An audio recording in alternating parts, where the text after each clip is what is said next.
বাইডেনের যুদ্ধবিরতির প্রস্তাব ইতিবাচক। গাজার দক্ষিণাঞ্চলীয় অতি ঘনবসতিপূর্ণ রাফা শহরে অভিযান না চালাতে বিশ্ব সম্প্রদায়ের আহ্বান উপেক্ষা করে হামলা চালিয়ে যাচ্ছে ইসরায়েল। এই অবস্থায় অনেকটা অপ্রত্যাশিতভাবে শুক্রবার ইসরায়েলের ওই যুদ্ধবিরতি প্রস্তাব ঘোষণা করলেন বাইডেন। মার্কিন প্রেসিডেন্ট জো বাইডেনের যুদ্ধবিরতির প্রস্তাবকে ইতিবাচক বিবেচনা করছে হামাস। শনিবার এএফপি জানায়, যুদ্ধবিরতির প্রস্তাব মেনে নিতে হামাসের প্রতি মার্কিন প্রেসিডেন্টের আহ্বান জানানোর পর গতকাল সন্ধ্যায় হামাস একটি বিবৃতি দিয়েছে। বিবৃতিতে বলা হয়েছে, স্থায়ী যুদ্ধবিরতি প্রতিষ্ঠা, গাজা থেকে ইসরায়েলি সেনা প্রত্যাহার এবং উপত্যকার পুনর্গঠন ও বন্দি বিনিময় নিয়ে বাইডেনের বক্তব্যকে ইতিবাচকভাবে দেখছে তারা। ইসরায়েলের যুদ্ধবিরতির প্রস্তাবের কথা ঘোষণাকালে প্রেসিডেন্ট বাইডেন প্রায় ৮ মাস ধরে চলা গাজা যুদ্ধের সমাপ্তি টানার আহ্বান জানান। তবে তাৎক্ষণিকভাবে ইসরায়েলি প্রধানমন্ত্রী বেনিয়ামিন নেতানিয়াহু বাইডেনের শান্তি আলোচনা শুরুর আহ্বানে নেতিবাচক মনোভাব দেখান। তিনি জোর দিয়ে বলেন, হামাসের গাজা শাসন করা এবং ইসরায়েলের জন্য হুমকি হয়ে ওঠার ক্ষমতা নিঃশেষ না করা পর্যন্ত ইসরায়েলি সেনারা যুদ্ধ চালিয়ে যাবে। বিবিসি জানায়, বাইডেনের প্রস্তাব 3টি পর্যায়ে বাস্তবায়ন করার কথা বলা হয়েছে। প্রথম পর্যায়ে 6 সপ্তাহের যুদ্ধবিরতি কার্যকর করা হবে। এই সময় গাজার সব জনবহুল এলাকা থেকে ইসরায়েলি সেনাদের তুলে নেওয়া হবে।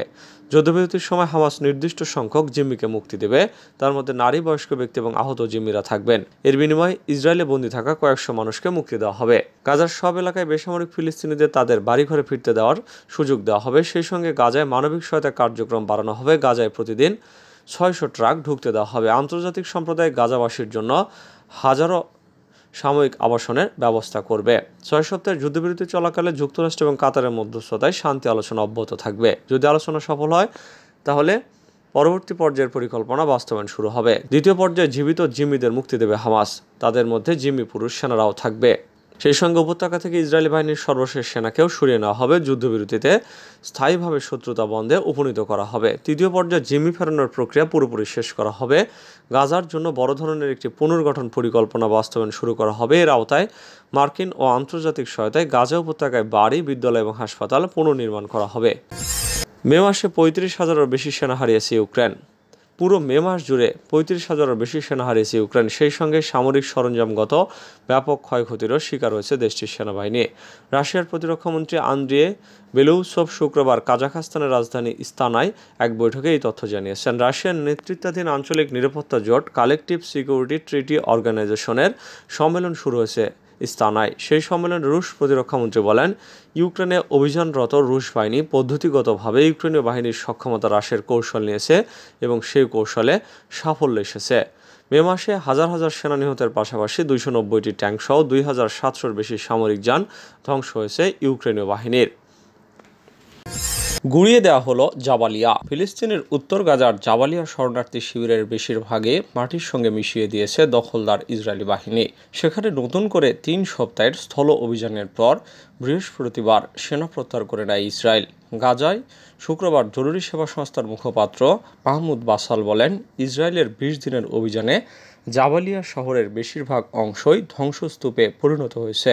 সেখানে 1000-এরও বেশি বাড়িঘর মাটির সঙ্গে মিশিয়ে দেওয়া হয়েছে। কাতার ভিত্তিক সংবাদ মাধ্যম আল জাজিরা জানিয়েছে, উত্তর গাজার আরও কিছু এলাকা থেকেও ইসরায়েলি সেনা প্রত্যাহার শুরু করার খবর পাওয়া গেছে।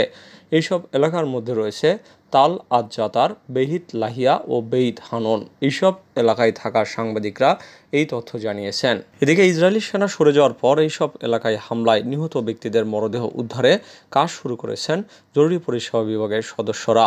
বৃহস্পতিবার ইসরায়েলি সেনাদের আংশিক প্রত্যাহার করে নেওয়ার পর এখন বাসিন্দারা সেখানে ফিরতে শুরু করেছেন।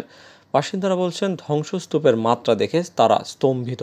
বাড়িঘর ও সরকারি স্থাপনা মাটির সঙ্গে মিশিয়ে দেওয়া হয়েছে। বিধ্বস্ত সড়কে গলিত মরদেহ পড়ে রয়েছে। ন্যাটো সামরিক জোট তৃতীয় বিশ্বযুদ্ধের ঝুঁকি সৃষ্টি করছে, অভিযোগ হাঙ্গেরির। হাঙ্গেরির প্রধানমন্ত্রী ভিক্টর অরবান বলেছেন, ন্যাটো জোটভুক্ত দেশগুলো রাশিয়ার লক্ষ্যবস্তুতে হামলা চালাতে ইউক্রেনের উপর চাপ সৃষ্টির মাধ্যমে তৃতীয় বিশ্বযুদ্ধ শুরুর ঝুঁকি সৃষ্টি করেছে।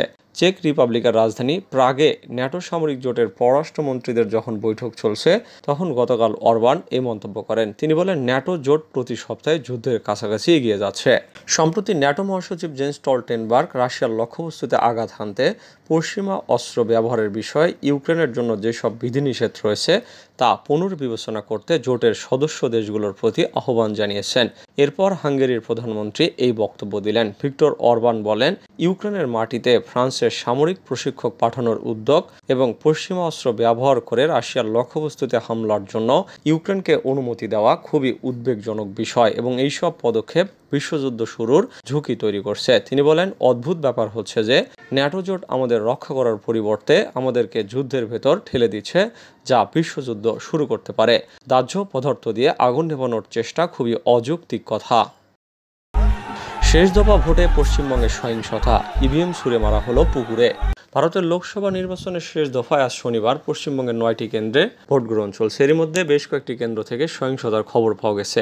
ভারতীয় সংবাদ মাধ্যম এনডিটিভি জানিয়েছে, কলকাতার কাছে যাদবপুরের ভাঙ্গার সাটুরিয়া এলাকায় ইন্ডিয়ান সেকুলার ফ্রন্ট আইএসএফ ও সিপিআইএম এর সমর্থকদের মধ্যে সংঘর্ষ হয়েছে। এতে বেশ কয়েকজন আইএসএফ কর্মী সমর্থক আহত হয়েছেন। এখানে বোমা বিস্ফোরণের ঘটনাও ঘটেছে। এছাড়া দক্ষিণ 24 পরগনা জেলার কুলতলির একটি ভোট কেন্দ্রে বিক্ষুব্ধ ভোটাররা প্রবেশ করে ইভিএম কেড়ে নিয়ে পাশের পুকুরে ছুঁড়ে ফেলে দিয়েছে। স্থানীয়রা জানিয়েছে, কয়েকজন পোলিং এজেন্টকে বুথে প্রবেশ করতে বাধা দেওয়ার পর বিক্ষুব্ধ ভোটাররা এই কাজ করেছেন। পশ্চিমবঙ্গ সরকার এক বিবৃতিতে বলেছে, আজ সকাল 6:40 দিকে বেনি মাধবপুর এফই স্কুলের কেন্দ্রে ঢুকে স্থানীয় জনতা ইভিএম ভাঙচুর করে পুকুরে ফেলে দিয়েছে এবং অন্যান্য কাগজপত্র ছিন্ন ভিন্ন করেছে। সংশ্লিষ্ট সেক্টর অফিসার এ ব্যাপারে অভিযোগ দায়ের করেছেন। পরে ওই এলাকার 6টি বুথে নতুন ইভিএম ও কাগজপত্র সরবরাহ করার পর ভোট গ্রহণ শুরু হয়েছে। এছাড়া বসিরহাট এলাকার সন্দেশখালীতে গতকাল রাত থেকে উত্তেজনা ছড়িয়ে পড়ে এবং সকালে ভোট গ্রহণ শুরুর পরে উত্তেজনা অব্যাহত ছিল। স্থানীয় নারীরা বাঁশের লাঠি হাতে নিয়ে প্রতিবাদ করেছে। চীন হংকংয়ের একাধিক কর্মকর্তার উপর যুক্তরাষ্ট্রের ভিসা নিষেধাজ্ঞা। স্থানীয় সময় শুক্রবার এই ঘোষণা দেন যুক্তরাষ্ট্রের পররাষ্ট্র দপ্তরের মুখপাত্র ম্যাথিউ মিলার। হংকংয়ের গণতন্ত্রপন্থী 14 কর্মীকে দোষী সাব্যস্ত করে আদালতের রায়ের ঘটনায় উদ্বেগ প্রকাশ করে এই ভিসা নিষেধাজ্ঞা দিল যুক্তরাষ্ট্র। আদালতের রায়ে ওই 14 জন কর্মী রাজনৈতিক প্রতিহিংসার শিকার বলে দাবি করেছে ওয়াশিংটন। শুক্রবার এক বিবৃতিতে ম্যাথিউ মিলার বলেন, হংকংয়ের গণতন্ত্রপন্থী সংগঠকদের বিরুদ্ধে জাতীয় নিরাপত্তা আইনের অধীন ঘোষিত অন্যায্য রায় নিয়ে যুক্তরাষ্ট্র গভীরভাবে উদ্বিগ্ন। বিবাদীরা রাজনৈতিকভাবে উদ্দেশ্য প্রণোদিত বিচারের শিকার হয়েছেন। রাজনৈতিক কর্মকাণ্ডে শান্তিপূর্ণভাবে অংশগ্রহণের কারণে তাদের কারাগারে পাঠানো হয়েছিল, অথচ হংকংয়ের আইনের আওতায় তাদের এই ধরনের কর্মকাণ্ড করার অধিকার রয়েছে। এরপর মিলার বলেন, এই রায়ের মাধ্যমে জাতীয় নিরাপত্তা আইন বাস্তবায়নের জন্য দায়ী চীন ও হংকংয়ের কর্মকর্তাদের উপর নতুন ভিসা নিষেধাজ্ঞা দিচ্ছে যুক্তরাষ্ট্র। যৌন হয়রানি মামলায় বেঙ্গালুরুতে গ্রেপ্তার মোদি ঘনিষ্ঠ এমপি। শুক্রবার প্রধানমন্ত্রী নরেন্দ্র মোদীর বিজেপির গুরুত্বপূর্ণ মিত্র দলের এক আইন প্রণেতাকে গ্রেপ্তার করেছে কর্ণাটক পুলিশ। কর্ণাটকের জনতা দলের প্রজ্জ্বল রেভান্নার বিরুদ্ধে ধর্ষণ এবং যৌন হেনস্থার অভিযোগ রয়েছে। ভারতের সংবাদ মাধ্যম এনডিটিভিকে উদ্ধৃত করে এই সংবাদ জানিয়েছে বার্তা সংস্থা রয়টার্স। কর্ণাটকের প্রভাবশালী রাজনৈতিক পরিবারের 33 বছর বয়সী প্রজ্জ্বলের বিরুদ্ধে এপ্রিলে অভিযোগ দায়েরের পর ভারতের বাইরে চলে যান তিনি। ভারতের বিভিন্ন সংবাদ মাধ্যম জানিয়েছে, তিনি জার্মানিতে ছিলেন। কর্ণাটকের রাজধানী বেঙ্গালুরুতে তিনি বৃহস্পতিবার গভীর রাতে আসেন। এরপরে তাকে গ্রেপ্তার করা হয়। রাজ্যের লোকসভা নির্বাচনের কয়েকদিন আগে 26 এপ্রিল সামাজিক যোগাযোগ মাধ্যমে বেশ কিছু ভিডিও ক্লিপ প্রচারিত হয়। এরপর প্রজ্জ্বলের বিরুদ্ধে যৌন হয়রানির অভিযোগ তদন্তের জন্য রাজ্য সরকার একটি বিশেষ তদন্ত দল গঠন করেছিল। দ্বিতীয় দফায় লোকসভার সদস্য হওয়ার জন্য নিজের জনতা দল থেকে লড়ছিলেন প্রজ্জ্বল। প্রজ্জ্বল সাবেক প্রধানমন্ত্রী এইচডি দেবগৌড়ার নাতি এবং কর্ণাটকের প্রাক্তন এক মুখ্যমন্ত্রীর ভাগ্নে। প্রজ্জ্বলকে তার দাদা দেবগৌড়াই ফিরে আসার এবং আইনের মুখোমুখি হওয়ার আহ্বান জানিয়েছিলেন। এর এক সপ্তাহ পরে বেঙ্গালুরে ফিরে গ্রেপ্তার হলেন প্রজ্জ্বল। রাশিয়ার তেল টার্মিনালে ইউক্রেনের ক্ষেপণাস্ত্রের আঘাত। ইউক্রেনের সামরিক বাহিনী টেলিগ্রাম মেসেজিং অ্যাপের মাধ্যমে জানিয়েছে, শুক্রবার ক্রাসনোদার অঞ্চলের কাভকাজ বন্দরের একটি তেল টার্মিনালে ইউক্রেনের নৌবাহিনীর ছোড়া ক্ষেপণাস্ত্র আঘাত করেছে। ইউক্রেনের তৈরি নেপচুন ক্ষেপণাস্ত্র দিয়ে চালানো হামলার ক্ষয়ক্ষতি যাচাই করার কাজ করার সময় সামরিক বাহিনী ঘটনাস্থলে বিস্ফোরণের খবর দিয়েছে। বিবৃতিতে বলা হয়, ক্রাসনোদার অঞ্চলে আরও একটি তেলের ডিপোতেও ইউক্রেন ড্রোন হামলা চালিয়েছে। ইউক্রেনের সামরিক বাহিনী বলেছে, রাশিয়ার আধুনিক ও কার্যকর বিমান প্রতিরক্ষা ব্যবস্থা আবারও আমাদের ক্ষেপণাস্ত্র এবং মনুষ্যবিহীন ব্যবস্থার বিরুদ্ধে শক্তিহীন প্রমাণিত হয়েছে এবং রাশিয়ার সেনাবাহিনীর উপকরণ ও সরবরাহের জন্য ব্যবহৃত গুরুত্বপূর্ণ স্থাপনাগুলো রক্ষা করতে ব্যর্থ হয়েছে। রাশিয়ার প্রতিরক্ষা মন্ত্রণালয়ের টেলিগ্রামে জানায়, তাদের বিমান প্রতিরক্ষা ব্যবস্থা ক্রাসনোদার লক্ষ্য করে চালানো 5টি ক্ষেপণাস্ত্র এবং 29টি ড্রোন ধ্বংস করেছে।